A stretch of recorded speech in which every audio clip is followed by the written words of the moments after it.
New offensive coordinator Josh Grizzard is finding his rhythm. That and more on today's episode of Locked On Bucs.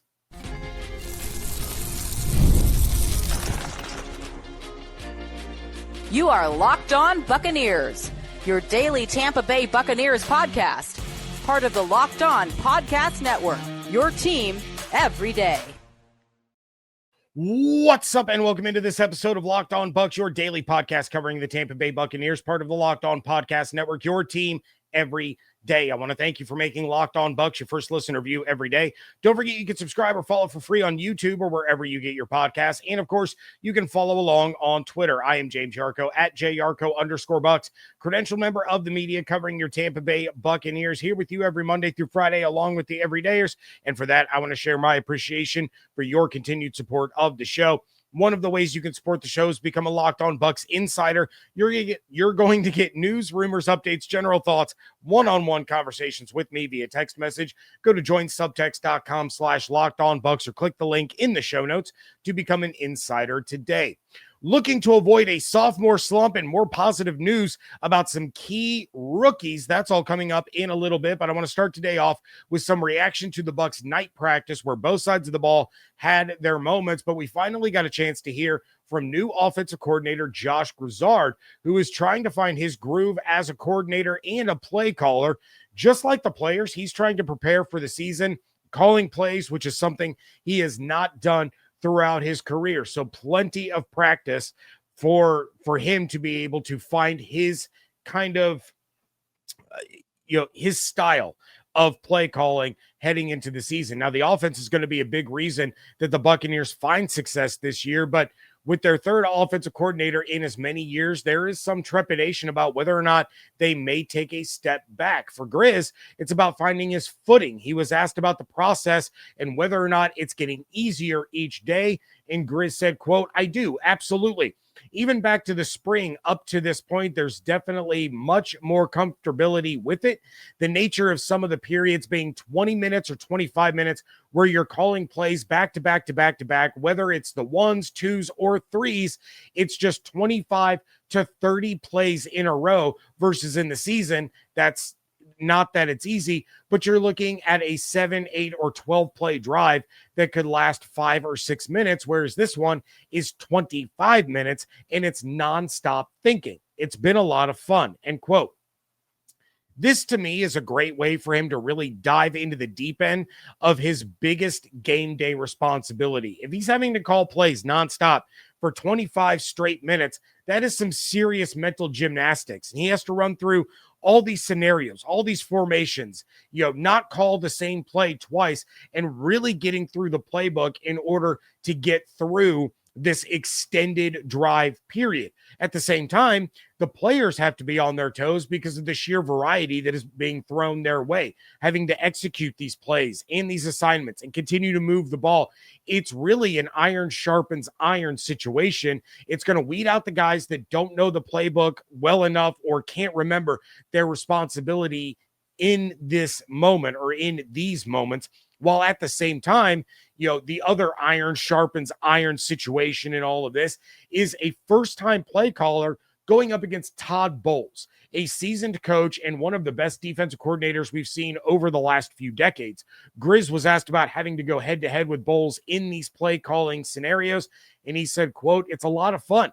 It's definitely a challenge. I knew that coming into it, but every day trying to figure out where the blitzers are coming from and trying to get a good play that has been a great test for the offense as well as myself to try to take our system and see how it's fitting into the scheme going against him. Everybody is working hard. It's good to get into pads and see how that shows up, real versus being in underwear. We're off to a good start, and I'm looking forward to tonight. Speaking about Tuesday night's practice, it's been fun.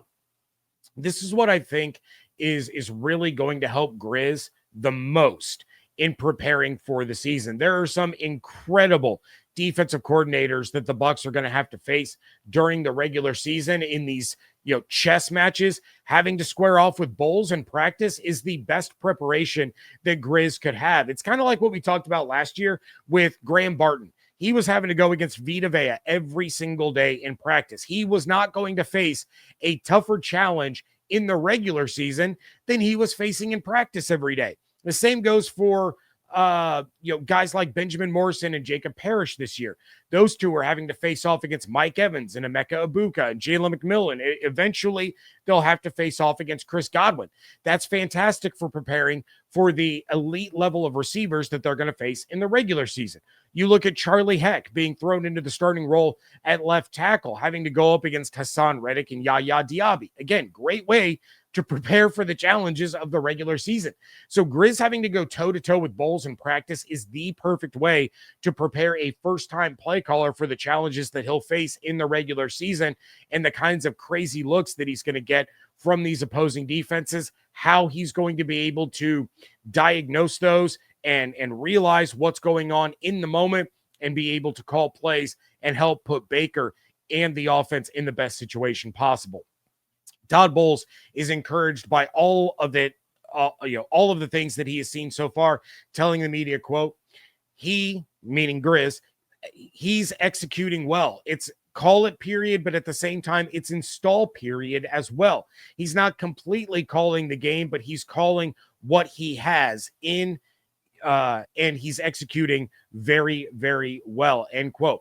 From what everyone has said, from Bowles to Baker to Evans to Bredesen, everyone is telling us that it's a really similar offense to what they ran last year and that they're really just working in these little wrinkles that Grizz has introduced to kind of make it his own, which is what we all kind of expected after this hire was made. No two offenses are going to be exactly the same, but a lot of them are going to be similar to one another. It's all about the minor tweaks and the nuances that get added to give yourself the best chance at success.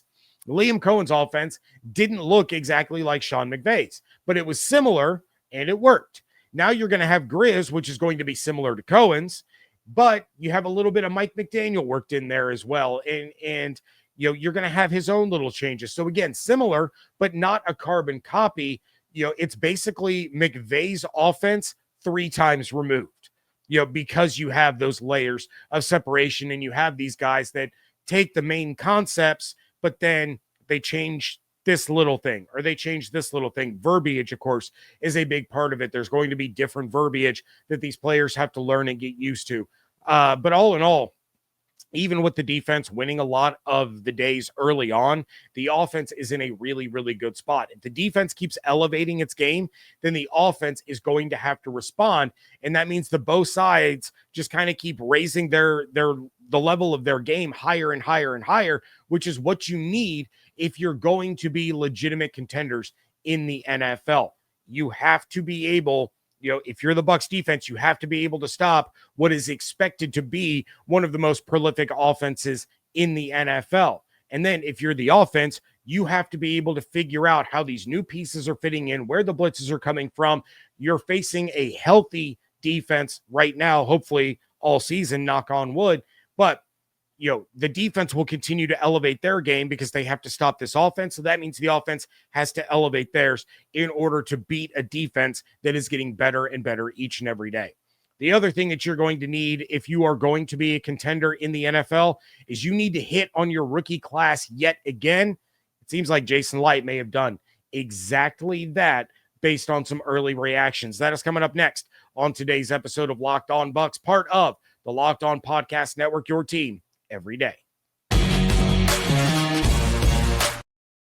Episode is presented by Yahoo Fantasy. Fantasy football is back. Fire up the group chat, get your draft board ready, and buckle up for a season filled with breakouts, busts, and all the overreactions that we live for. It's all going down on Yahoo Fantasy. This year, me and Locked On Bucs are playing on Yahoo Fantasy, and you should too, whether you're a first-timer or a veteran making your millionth league.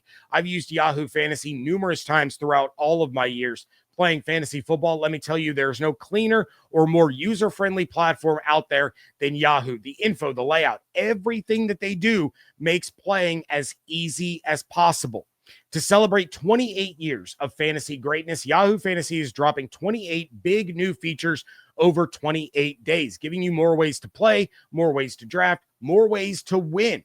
It all begins August 4th.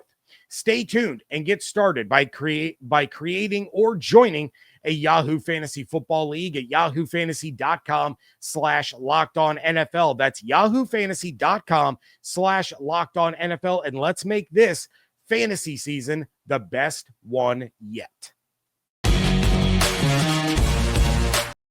Thank you again for making Locked On Bucs your first listen review every day. For your second listen, check out Locked On Bets. Betting experts Lee Sterling and Kevin Rogers have daily MLB locks and can't miss football futures. Find Locked On Bets on YouTube or wherever you get your podcasts.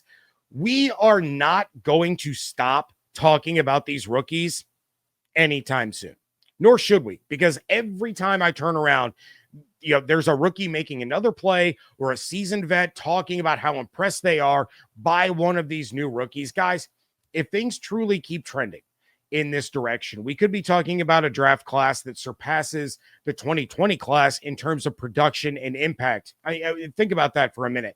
Tristan Wirfs, Antoine Winfield Jr., they're both all pros, Pro Bowlers, arguably the best players in the league at their positions. After those two, some of those picks fizzled out.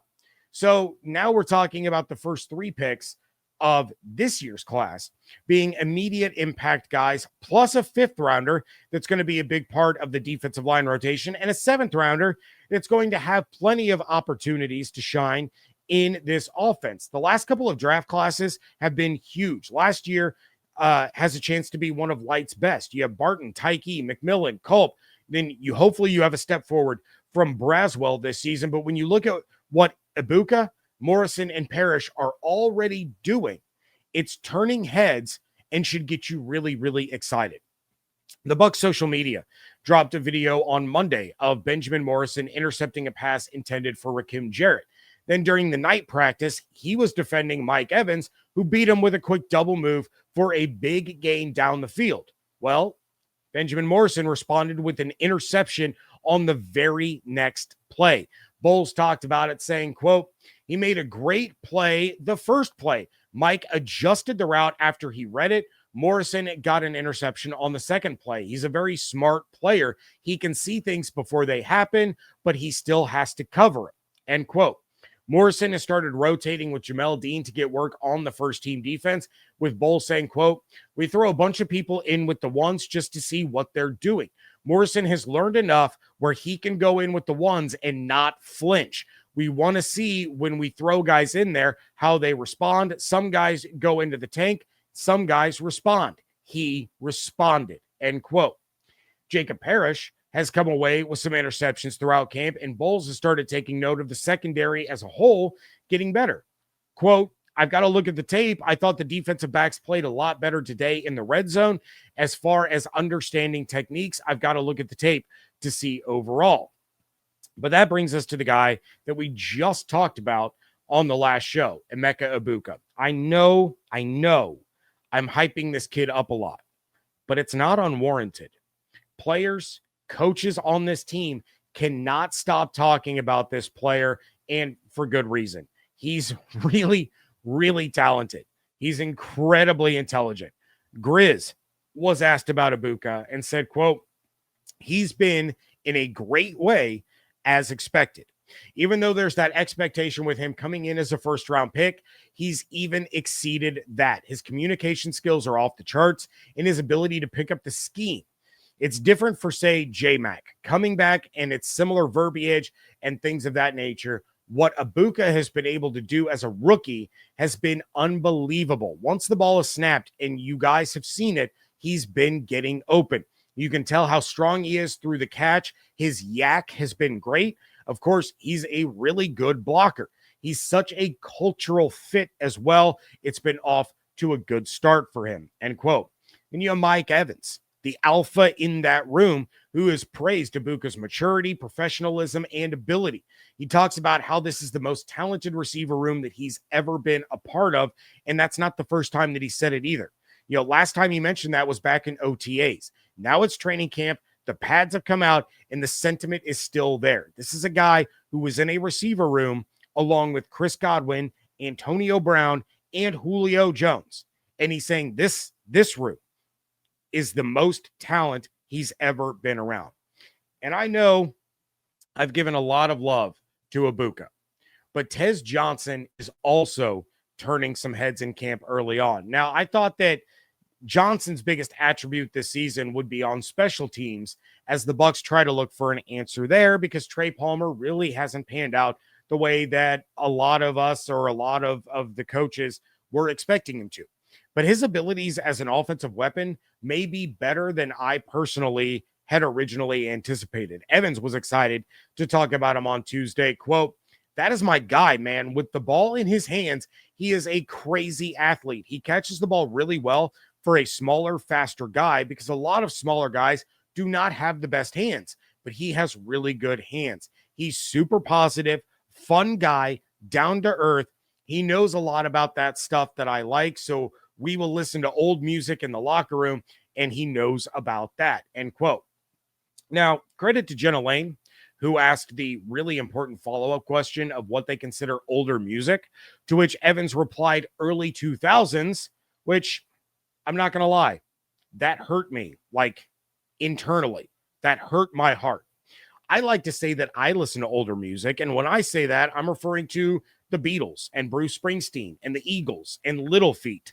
Bonus points to any of you who actually know who Little Feat are, but that's what I consider older music. Early 2000s, that's when I was in high school. I just went to a concert in March where the band was performing their entire first album front to back to celebrate its 25th anniversary. And I'm like, there's no way that album is 25 years old. But it is. So thank you to Mike Evans for making me feel ancient. That's greatly appreciated. Anyway, I digress. Back to football. At the end of the day, you have a lot of rookies right now taking very significant reps early on in training camp with the first team offense in the first team defense.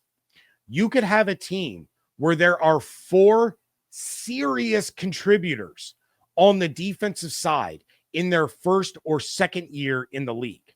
Then another 5 on the offensive side of the ball in their first or second year. And those roles will be vital if the Bucs are going to make a solid run at something special. Again, go back to 2020. You had a rookie on each side of the ball that was crucial to the success of the team. You had another rookie on offense that made some key receptions down the stretch and into the playoffs. You had 4 second-year defensive players that were vital to the success of that Super Bowl run. And you had another second-year player on offense that had some electric plays for Tom Brady, including the most memorable reception of that playoff run in Lambeau Field.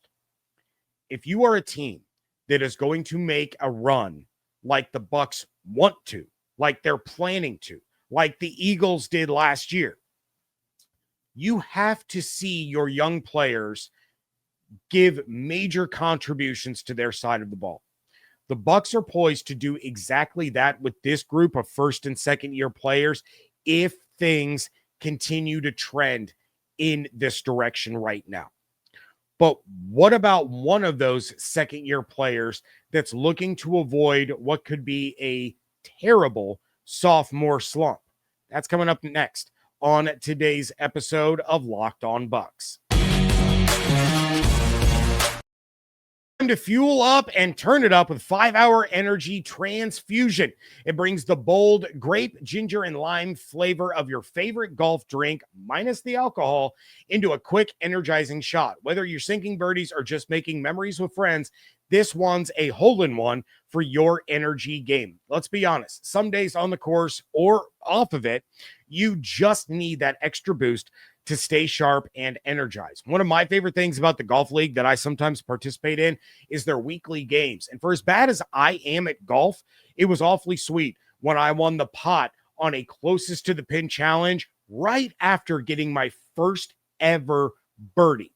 Golf, it's all about good times with good people and good flavors, of course. The grape ginger lime flavor gives you the best parts of your clubhouse go-to without chasing down the bev cart. If you go to 5hourenergy.com today, that is the number 5hourenergy.com, You can use my promo code LOCKEDONGOLF to receive 20% off your order. This offer is only valid until September 30th on one order and cannot be used with other promotions. The code is not good on subscription orders. Whether you're meeting up with friends or trying to turn 18 holes into 36, get the energizing boost that you need to power through. Order transfusion-flavored 5-hour energy shots today.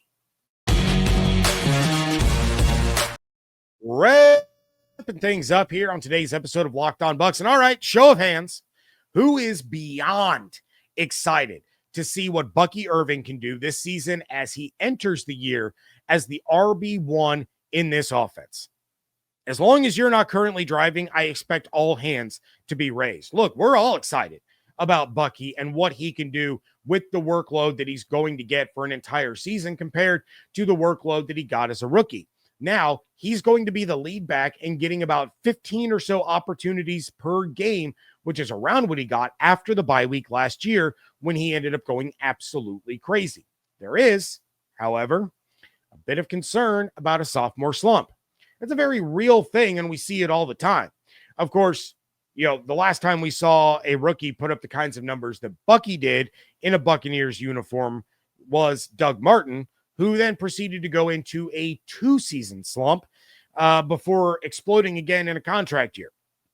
So how can a sophomore slump be prevented with arguably the most popular young Buccaneer?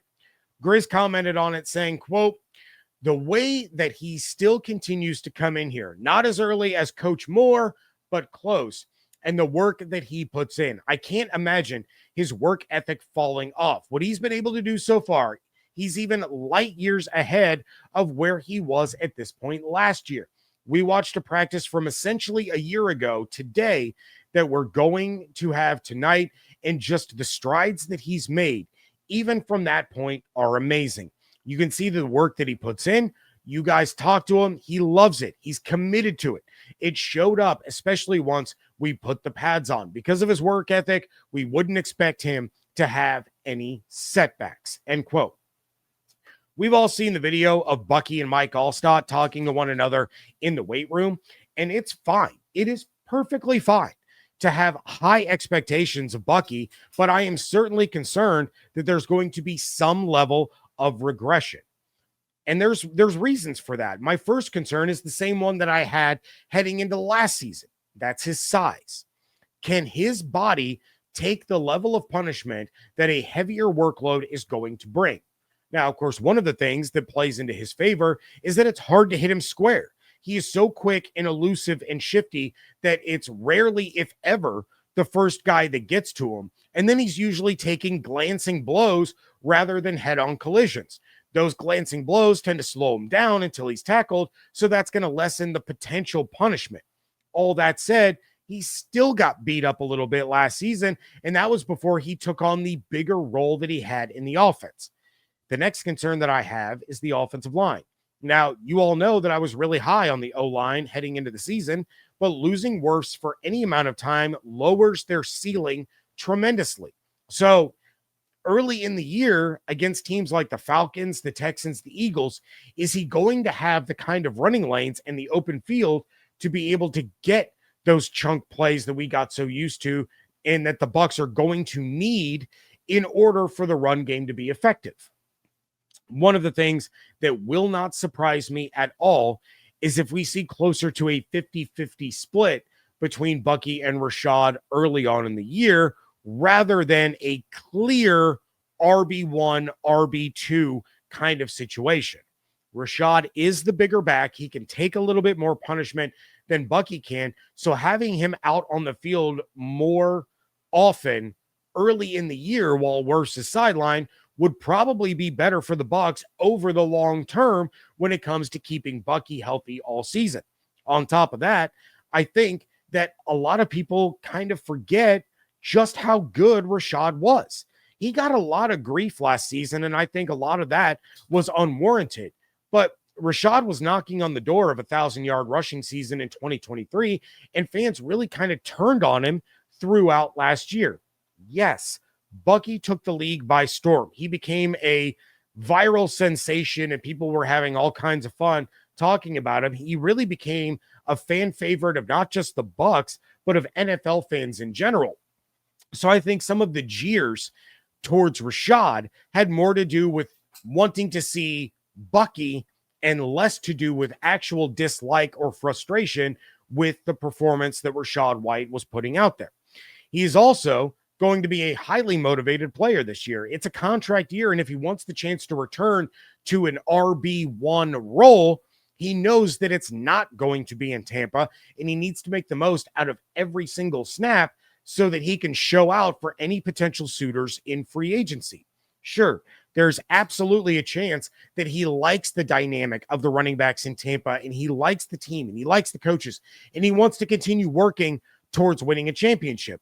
But he isn't going to be anywhere close to getting the kind of money from the Bucs that he would likely get as a free agent. So is he going to choose money or potential team success? Either way, he's going to want to make sure that he maximizes any and all opportunities in order to get the best deal possible, regardless of which road that it takes him down. He's going to want to, if he decides he wants to stay with the Bucs, he wants to get the most money he possibly can from the Bucs. If he enters free agency, he's going to want to get the most money possible from whoever it is, because he's a 26-year-old running back. He's going to be 27 when free agency begins next year. This is really his only chance to cash in and get a high-paying contract. Teams don't mess around with the 30-year-old threshold for running backs outside of a rare talent like Derrick Henry, who is essentially a unicorn. So if Bucky is going to avoid the sophomore slump, he's going to have to make sure that he's not only protecting the football, but protecting his body. Then it's also going to be on the Bucs, more specifically on Grizz, to make sure that Rachaad is still getting plenty of work in order to keep Bucky fresh, rested, and avoiding continued punishment throughout the season. Bucky has more than enough talent to be a guy that finishes with 1,500 total yards and double-digit touchdowns. But that doesn't mean that it's a slam dunk. There are serious hurdles in front of him, and he really has no control over them. He can't help his size. He can't help injuries along the offensive line. So you have to start thinking about the long term. And by that, I mean an 18-week season and then a playoff schedule. You have to think about load management. And I realize for those of you that watch the NBA, load management is a dirty term, and it's kind of I should have given you a trigger warning.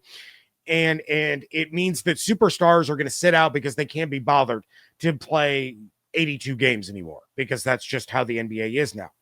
But in this context, it's about not being the bell cow. You can be the RB1. You can take the majority of snaps, but no one is asking you to be like Barkley or Henry and be on the field every play and in every situation.